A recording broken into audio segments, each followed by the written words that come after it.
प्राणिनां प्राणाय नमः। ॐ कमठाय नमः। ॐ कमलापतये नमः। ॐ गोवर्धनधराय नमः। ॐ मत्स्यरूपाय नमः। ॐ कारुण्यसागराय नमः। ॐ कुम्भकर्णप्रभेत्रे नमः। ॐ गोपीगोपालसंवृताय नमः। ॐ मायाविने नमः। ॐ स्वापनाय नमः। ॐ व्यापिने नमः। ॐ रेणुकेयबलापहाय नमः। ॐ पिनाकमथनाय नमः। ॐ वन्द्याय नमः। ॐ सम्मताय नमः। ॐ गरुडध्वजाय नमः। ॐ लोकत्रयाश्रयाय नमः। ॐ लोकभरिताय नमः। ॐ भरताग्रजाय नमः। ॐ श्रीधराय नमः। ॐ सद्गतये नमः। ॐ लोकसाक्षिणे नमः। ॐ नारायणाय नमः। ॐ बुधाय नमः। ॐ मनोवेगिने नमः। ॐ मनोरूपिणे नमः। ॐ पूर्णाय नमः। ॐ पुरुषपुङ्गवाय नमः। ॐ यदुश्रेष्ठाय नमः। ॐ यदुपतये नमः। ॐ भूतावासाय नमः। ॐ सुविक्रमाय नमः। ॐ तेजोधराय नमः। ॐ धराय नमः। ॐ अव्यग्राय नमः। ॐ चतुर्मूर्तये नमः। ॐ महानिधये नमः। ॐ चाणूरमर्दनाय नमः। ॐ दिव्याय नमः। ॐ शान्ताय नमः। ॐ भरतवन्दिताय नमः। ॐ शब्दातिगाय नमः। ॐ गभीरात्मने नमः। ॐ कोमलाङ्गाय नमः। ॐ प्रजागराय नमः। ॐ लोकगर्भाय नमः। ॐ शेषशायिने नमः। ॐ क्षीराब्धिनिलयाय नमः। ॐ अमलाय नमः। ॐ आत्मयोनये नमः। ॐ अदीनात्मने नमः। ॐ सहस्रार्चिषे नमः। ॐ सहस्रपादे नमः। ॐ अमृतांशवे नमः। ॐ महागर्भाय नमः। ॐ निवृत्तविषयस्पृहाय नमः। ॐ त्रिकालज्ञाय नमः। ॐ मुनये नमः। ॐ साक्षिणे नमः। ॐ वैहायसगतये नमः। ॐ कृतिने नमः। ॐ पर्जन्याय नमः। ॐ कुमुदाय नमः। ॐ भूतावासाय नमः। ॐ कमललोचनाय नमः। ॐ श्रीवत्सवक्षसे नमः। ॐ श्रीरामाय नमः। ॐ वीरघ्ने नमः। ॐ लक्ष्मणाग्रजाय नमः। ॐ लोकाभिरामाय नमः। ॐ लोकार्तिमर्दनाय नमः। ॐ सेवकप्रियाय नमः। ॐ सनातनतमाय नमः। ॐ मेघश्यामलाय नमः। ॐ राक्षसान्तकृते नमः। ॐ दिव्यायुधधराय नमः। ॐ श्रीमते नमः। ॐ अप्रमेयाय नमः। ॐ जितेन्द्रियाय नमः। ॐ भूदेववन्द्याय नमः। ॐ जनकप्रियकृते नमः। ॐ प्रपितामहाय नमः। ॐ उत्तमाय नमः। ॐ सात्विकाय नमः। ॐ सत्याय नमः। ॐ सत्यसन्धाय नमः। ॐ त्रिविक्रमाय नमः। ॐ सुव्रताय नमः। ॐ सुलभाय नमः। ॐ सूक्ष्माय नमः। ॐ सुघोषाय नमः। ॐ सुखदाय नमः। ॐ सुधिये नमः। ॐ दामोदराय नमः। ॐ अच्युताय नमः। ॐ शार्ङ्गिणे नमः। ॐ वामनाय नमः। ॐ मधुराधिपाय नमः। ॐ देवकीनन्दनाय नमः। ॐ शौरये नमः। ॐ शूराय नमः। ॐ कैटभमर्दनाय नमः। ॐ सप्तताळप्रभेत्रे नमः। ॐ मित्रवंशप्रवर्धनाय नमः। ॐ कालस्वरूपिणे नमः। ॐ कालात्मने नमः। ॐ कालाय नमः। ॐ कल्याणदाय नमः। ॐ कवये नमः। ॐ संवत्सराय नमः। ॐ ऋतवे नमः। ॐ पक्षाय नमः। ॐ अयनाय नमः। ॐ दिवसाय नमः। ॐ युगाय नमः।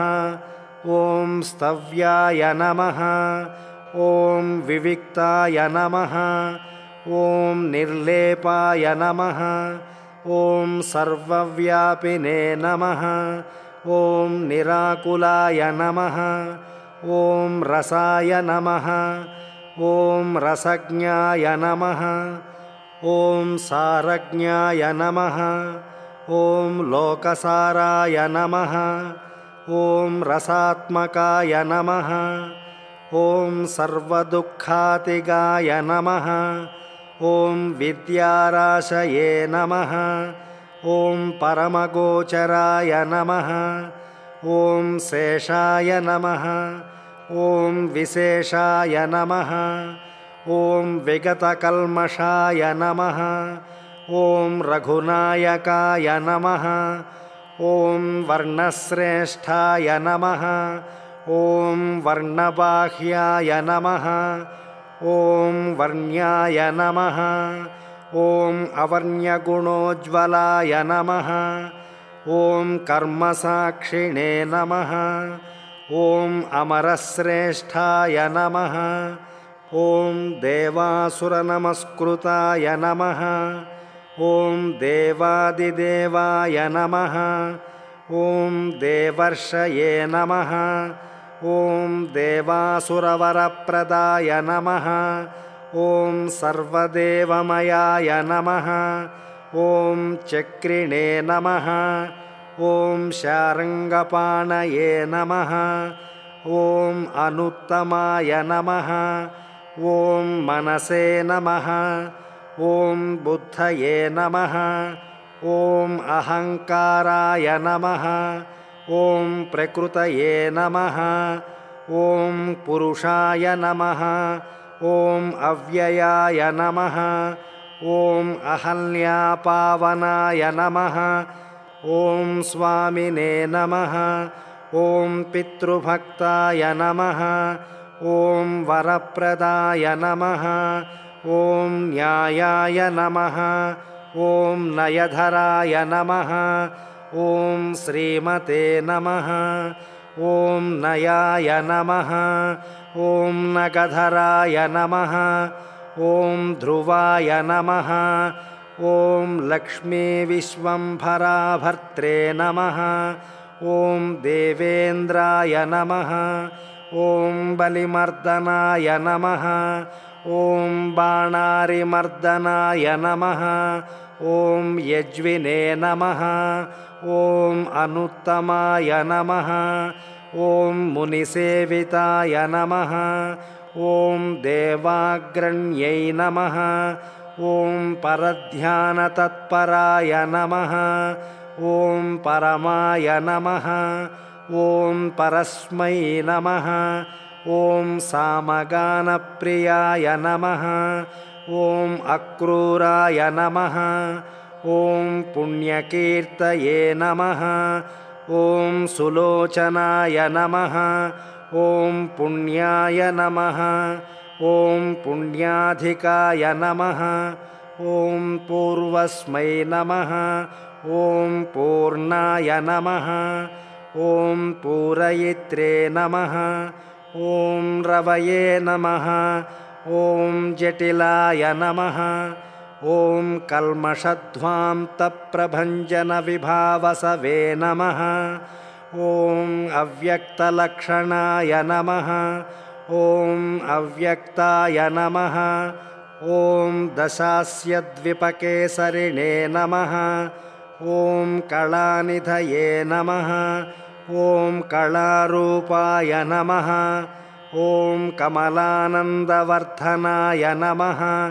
ॐ जयाय नमः ॐ जरारये नमः ॐ सर्वाघशमनाय नमः ॐ भवभञ्जनाय नमः ॐ अलङ्करिष्णवे नमः ॐ अचलाय नमः ॐ रोचिष्णवे नमः ॐ विक्रमोत्तमाय नमः ॐ अंशवे नमः ॐ शब्दगतये नमः ॐ शब्दगोचराय नमः ॐ रञ्जनाय नमः ॐ रघवे नमः ॐ निःशब्दाय नमः ॐ प्रणवाय नमः ॐ मालिने नमः ॐ स्थूलाय नमः ॐ सूक्ष्माय नमः ॐ विचक्षणाय नमः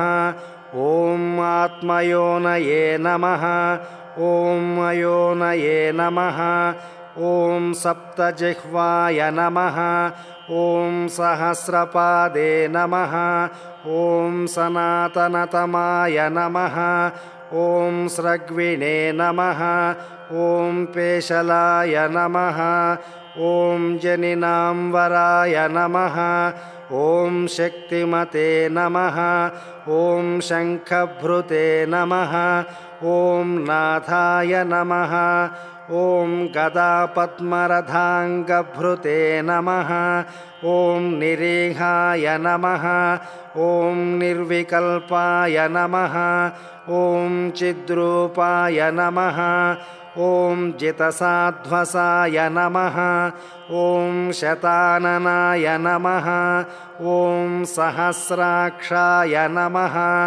ॐ शतमूर्तये नमः ॐ घनप्रभाय नमः ॐ हृत्पुण्डरीकशयनाय नमः ॐ कठिनाय नमः ॐ द्रवाय नमः ॐ उग्राय नमः ॐ ग्रहपतये नमः ॐ कृष्णाय नमः ॐ समर्थाय नमः ॐ अनर्थनाशनाय नमः ॐ अधर्मशत्रुरक्षोघ्नाय नमः ॐ पुरुहूताय नमः ॐ पुरुष्टुताय नमः ॐ ब्रह्मगर्भाय नमः ॐ बृहद्गर्भाय नमः ॐ धर्मधेनवे नमः ॐ धनागमाय नमः ॐ हिरण्यगर्भाय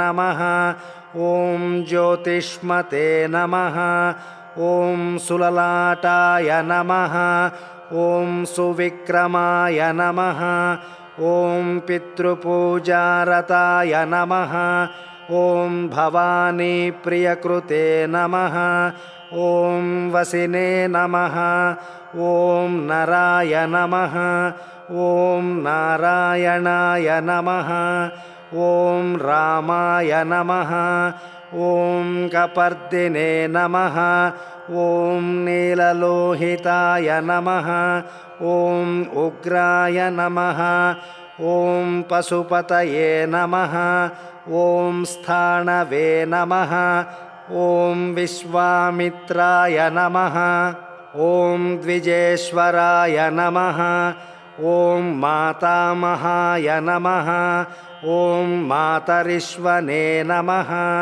ॐ विरिञ्चाय नमः ॐ विष्टरस्रवसे नमः ॐ अक्षोभ्याय नमः ॐ सर्वभूतानां चण्डाय नमः ॐ सर्वपराक्रमाय नमः ॐ वालखिल्याय नमः ॐ महाकल्पाय नमः ॐ कल्पवृक्षाय नमः ॐ कलाधराय नमः ॐ निदाघाय नमः ॐ तपनाय नमः ॐ अमोघाय नमः ॐ श्लेक्ष्णाय नमः ॐ परबलापहृते नमः ॐ कबन्धमथनाय नमः ॐ दिव्याय नमः ॐ कम्बुग्रीवाय नमः ॐ शिवप्रियाय नमः ॐ शम्भाय नमः ॐ अनिलाय नमः ॐ सुनिष्पन्नाय नमः ॐ सुरभये नमः ॐ शिशिरात्मकाय नमः ॐ असंस्पृष्टाय नमः ॐ अतिथये नमः ॐ शूराय नमः ॐ परर्थये नमः ॐ पापनाशकृते नमः ॐ वसुस्रवसे नमः ॐ कव्यवाहाय नमः ॐ प्रतपसे नमः ॐ विश्वभोजनाय नमः ॐ रामाय नमः ॐ नीलोत्पलश्यामाय नमः ॐ ज्ञानस्कन्धाय नमः ॐ महाद्युतये नमः ॐ पवित्रपादाय नमः ॐ पापारये नमः ॐ मणिपूराय नमः ॐ नभोगतये नमः ॐ उत्तारकाय नमः ॐ दुष्कृतिघ्ने नमः ॐ दुर्धर्षाय नमः ॐ दुस्सहाय नमः ॐ अभयाय नमः ॐ अमृतांशाय नमः ॐ अमृतवपुषे नमः ॐ धर्माय नमः ॐ कृपाकराय नमः ॐ भर्गाय नमः ॐ विवस्वते नमः ॐ आदित्याय नमः ॐ योगाचार्याय नमः ॐ दिवस्पतये नमः ॐ उदारकीर्तये नमः ॐ उद्योगिने नमः ॐ वाङ्मयाय नमः ॐ सदसन्मयाय नमः ॐ नक्षत्रमालिने नमः ॐ नाकेशाय नमः ॐ स्वादिष्ठानषडाश्रयाय नमः ॐ चतुर्वर्गफलाय नमः ॐ वर्गिणे नमः ॐ शक्तित्रयफलाय निधये नमः ॐ निदानगर्भाय नमः ॐ निर्व्याजाय नमः ॐ निरेशाय नमः ॐ व्याजमर्दनाय नमः ॐ श्रीवल्लभाय नमः ॐ शिवारम्भाय नमः ॐ शान्तये नमः ॐ भद्राय नमः ॐ समञ्जसाय नमः ॐ भूषयाय नमः ॐ भूतकृते नमः ॐ भूतये नमः ॐ भूषणाय नमः ॐ भूतवाहनाय नमः ॐ अकायाय नमः ॐ भक्तकायस्थाय नमः ॐ कालज्ञानिने नमः ॐ महानटाय नमः ॐ परार्धवृत्तये नमः ॐ अचलाय नमः ॐ विविक्ताय नमः ॐ श्रुतिसागराय नमः ॐ स्वभावभद्राय नमः ॐ मध्यस्थाय नमः ॐ संसारभयनाशनाय नमः ॐ वेद्याय नमः ॐ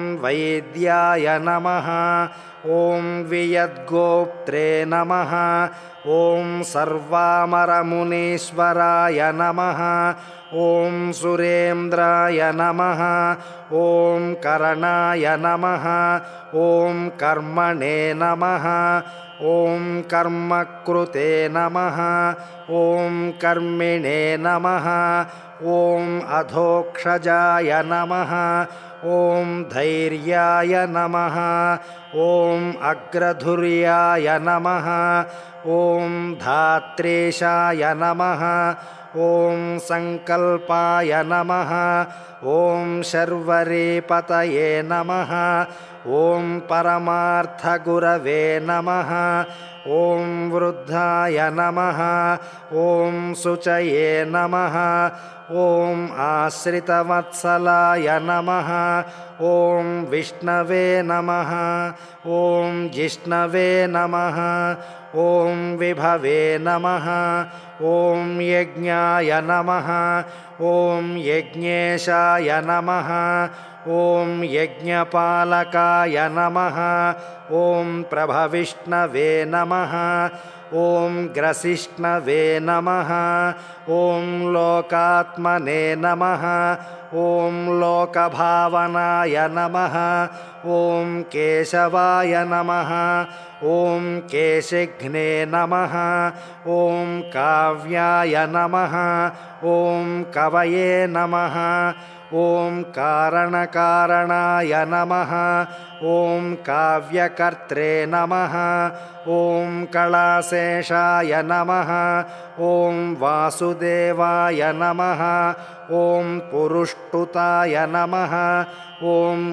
आदिकर्त्रे नमः ॐ वराहाय नमः ॐ माधवाय नमः ॐ मधुसूदनाय नमः ॐ नारायणाय नमः ॐ नराय नमः ॐ हंसाय नमः ॐ विश्वक्सेनाय नमः ॐ जनार्दनाय नमः ॐ विश्वकर्त्रे नमः ॐ महायज्ञाय नमः ॐ ज्योतिष्मते नमः ॐ पुरुषोत्तमाय नमः ॐ वैकुण्ठाय नमः ॐ पुण्डरीकाक्षाय नमः ॐ कृष्णाय नमः ॐ सूर्याय नमः ॐ सुरार्चिताय नमः ॐ नारसिंहाय नमः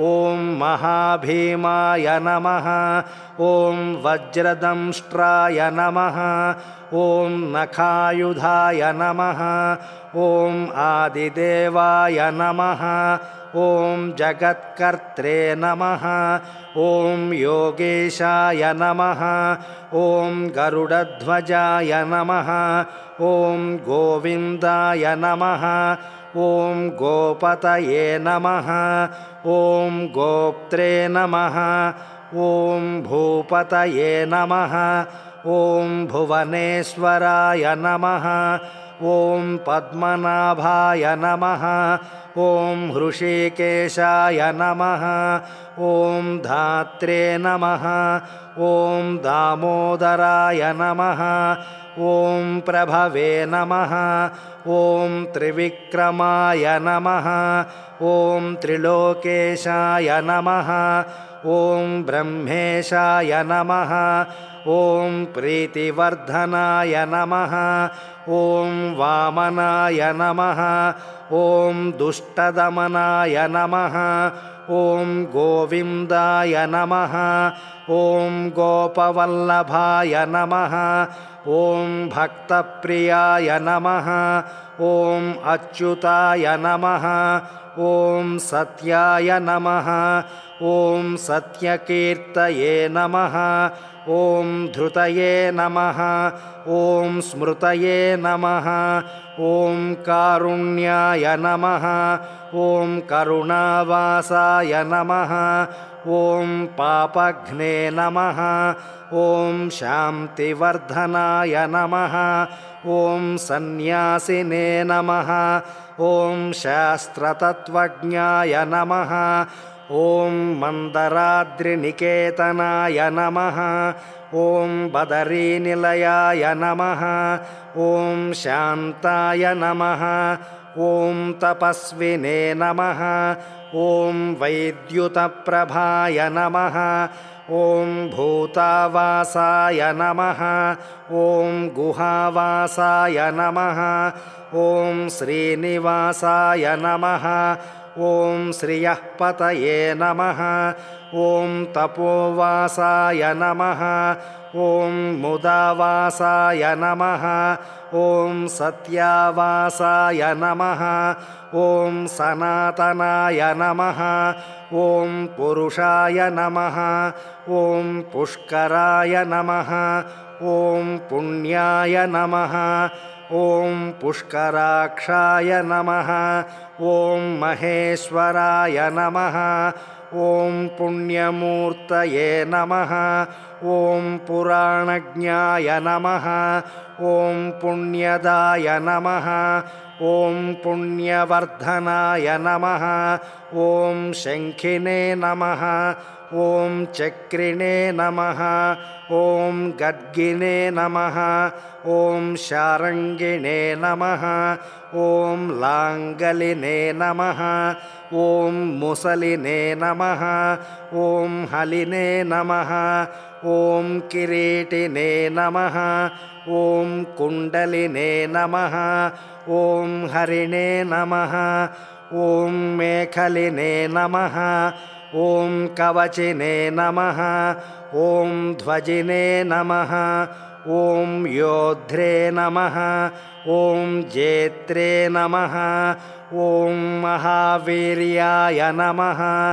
ॐ शत्रुजिते नमः ॐ शत्रुतापनाय नमः ॐ शास्त्रे नमः ॐ शास्त्रकराय नमः ॐ शास्त्राय नमः ॐ सततं शङ्करस्तुताय नमः ॐ सारथये नमः ॐ सात्विकाय नमः ॐ स्वामिने नमः ॐ सामवेदप्रियाय नमः ॐ समाय नमः ॐ हवनाय नमः ॐ साहसाय नमः ॐ शक्तये नमः ॐ सम्पूर्णाङ्गाय नमः ॐ सुबुद्धिमते नमः ॐ सर्गदाय नमः ॐ कामदाय नमः ॐ श्रीदाय नमः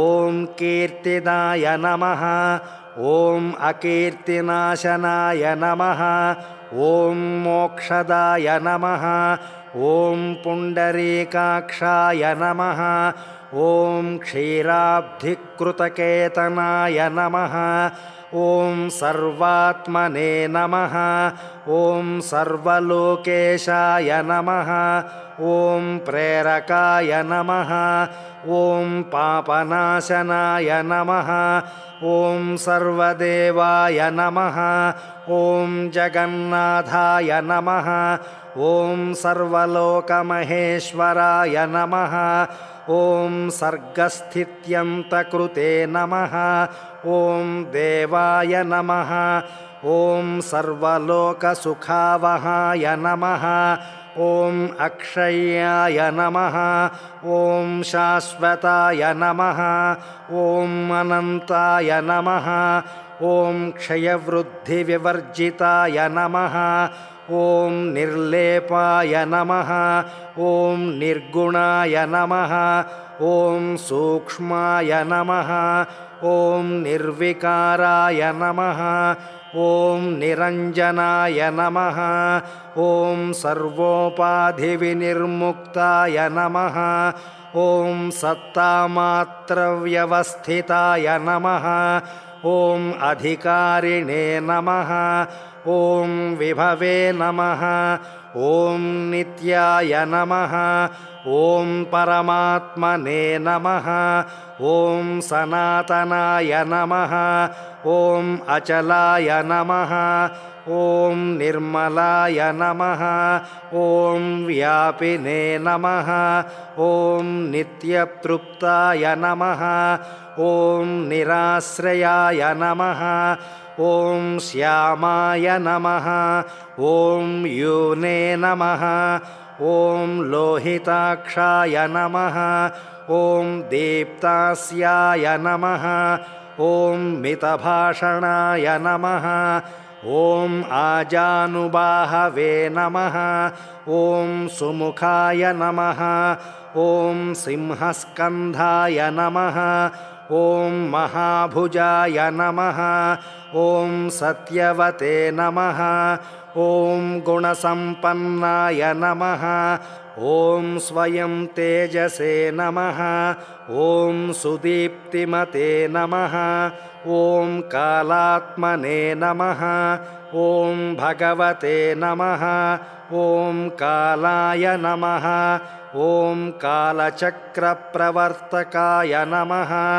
ॐ नारायणाय नमः ॐ परञ्ज्योतिषे नमः ॐ परमात्मने नमः ॐ सनातनाय नमः ॐ विश्वसृजे नमः ॐ विश्वगोप्त्रे नमः ॐ विश्वभोक्त्रे नमः ॐ शाश्वताय नमः ॐ विश्वेश्वराय नमः ॐ विश्वमूर्तये नमः ॐ विश्वात्मने नमः ॐ विश्वभावनाय नमः ॐ सर्वभूतसुहृदे नमः ॐ शान्ताय नमः ॐ सर्वभूतानुकम्पनाय नमः ॐ सर्वेश्वरेश्वराय नमः ॐ सर्वस्मै नमः ॐ श्रीमते नमः ॐ आश्रितवत्सलाय नमः ॐ सर्वगाय नमः ॐ सर्वभूतेशाय नमः ॐ सर्वभाताशयस्थिताय नमः ॐ आभ्यन्तरतमसश्चेत्ते नमः ॐ नारायणाय नमः ॐ परस्मै नमः ॐ अनादिनिधनाय नमः ॐ स्रष्ट्रे नमः ॐ प्रजापतये नमः ॐ पतये नमः ॐ हरये नमः ॐ नारसिंहाय नमः ॐ हृषीकेशाय नमः ॐ सर्वात्मने नमः ॐ सर्वदृशे नमः ॐ वसिने नमः ॐ जगतस्थस्थुषः प्रभवे